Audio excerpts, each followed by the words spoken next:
আমর ইবনুল আস অস্ত্রে শস্ত্রে যুদ্ধের পোশাক পরে সজ্জিত হয়ে গেলেন।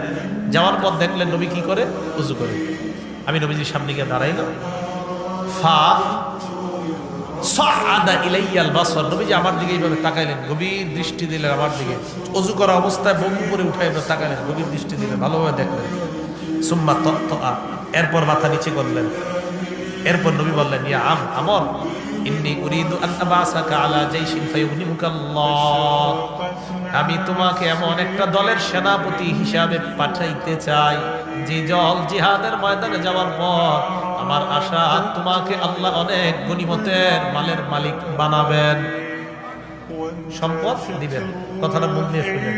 আমর, আমি চাই তোমাকে এমন একটা দলের সেনাপতি করে পাঠাইতে, যেই দলের সেনাপতি হিসাবে তুমি যাওয়ার পর ফায়ুগনিমুকাল্লাহ, আল্লাহ তোমাকে প্রচুর সম্পদের মালিক বানাবেন।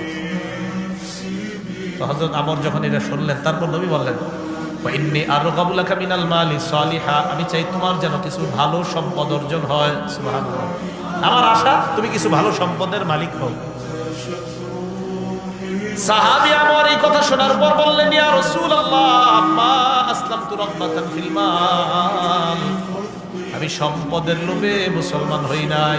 সুবহানাল্লাহ, ইন্নামা আসলামতু রাগবাতান ফিল ইসলাম, আমি দুইটা কারণে মুসলমান হয়েছি। এক নাম্বার রাগবাতান ফিল ইসলাম, ইসলামের আকর্ষণে মুসলমান হয়েছি।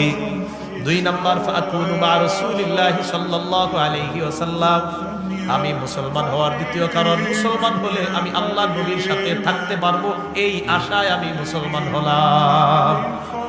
হুজুর, আমি ইসলামের আকর্ষণে আর আমি আপনার সাথে থাকতে পারবো, এই আকর্ষণে আমি মুসলমান হয়েছি।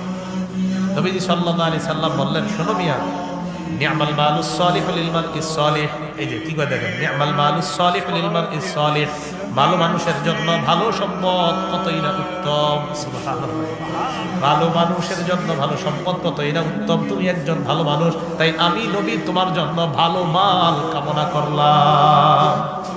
এই জন্য আল্লাহর কাছে ভালো সম্পদ চাবেন।